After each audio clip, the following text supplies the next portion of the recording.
It's over. I've had enough. I've gone too far. I've had enough Metalfoes, Dragublion, and Earth Machines to last a lifetime. And all it has brought me is sorrow and pain. I wanted to play heroes. I wanted to play a fun, cool deck for the normal and rare festival event.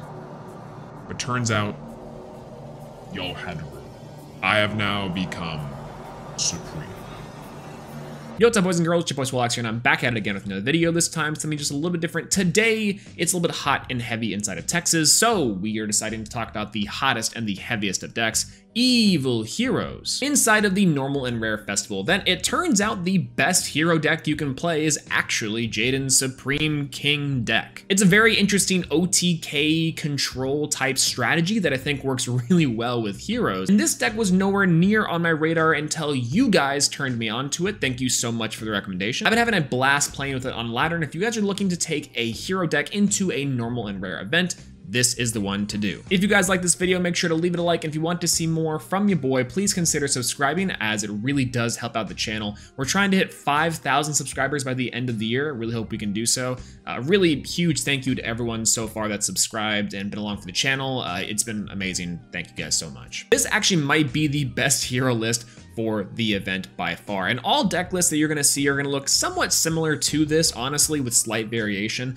This is just the ratios that I like to play, and I can go into my card choices here in a second. But the main game plan that you wanna do is getting Sinister Necrom into the graveyard, special summoning out Malicious Edge with Sinister Necrom, and equipping it with Favorite Hero.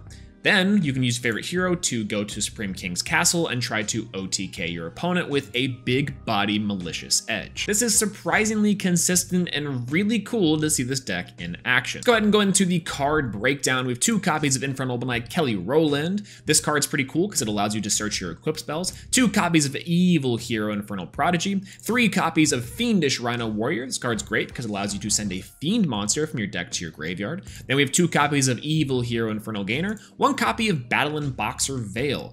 Interestingly enough, this card is searchable with Durandal, so it's an interesting hand trap, if you can call it that. Then we have 3 copies of Sinister Necrom. I see some lists playing 2 copies of this, and I think that's perfectly fine. I personally like this card at 3 because you have a lot of cards that discard inside of this this deck, so it allows you to get the Sinister Necrom even if you draw into it. Plus, if you do tribute for it, it does work with Favorite Hero.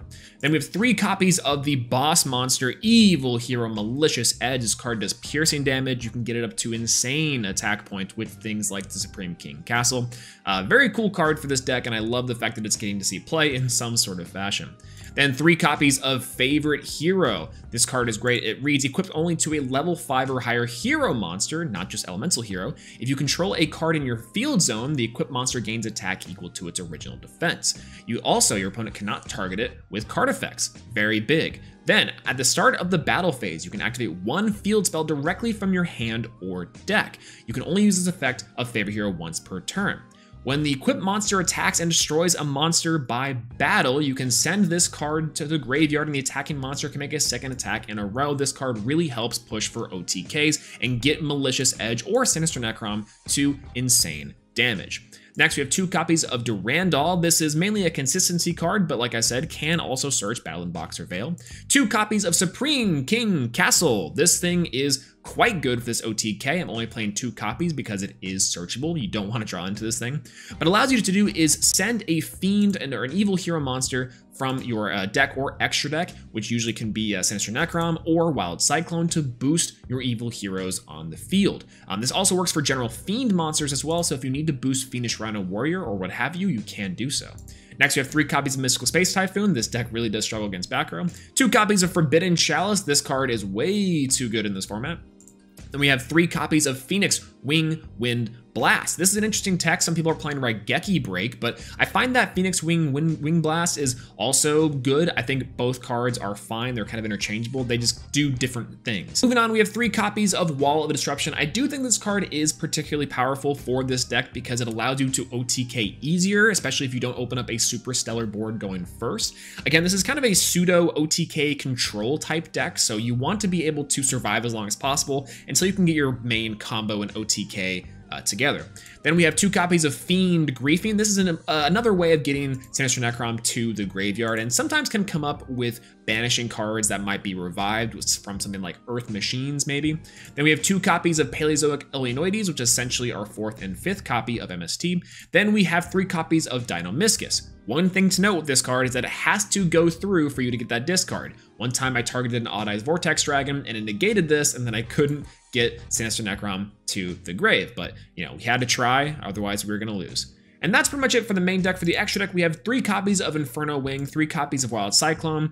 These cards are just here to send off of Supreme King Castle. You will never be summoning these cards, but these cards are just for boosting up your attack point. Wild Cyclone being the highest with level 8.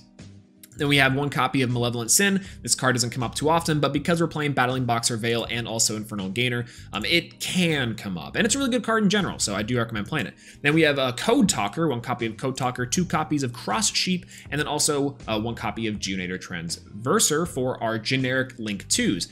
These are also pretty good, I think, for getting the combo going. If you open up with something like Infernal Prodigy and then also Fiendish Rhino Warrior, you can send these 2 to the graveyard to Link Summon, and then you can activate Fiendish Rhino Warrior to get Sinister Necrom, etc., etc.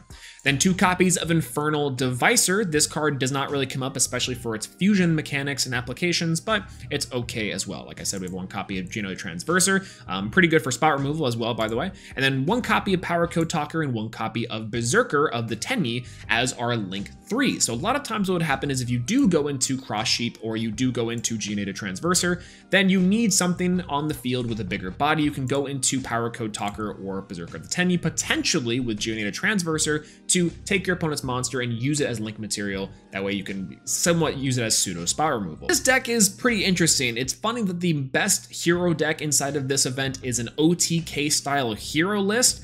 Very fun, very cool. What do you guys think of it? Have you guys tried out this list? Have you guys played any other type of hero list inside of the event? Let me know how it's been going inside the comment section down below. If you guys like this video, make sure to leave it a like. And if you want to see more from me boy, please consider subscribing. It really does help out the channel, and thank you so much. But yeah, I think that's all I have to say about this. Yeah, I'll talk to you guys later. Peace out.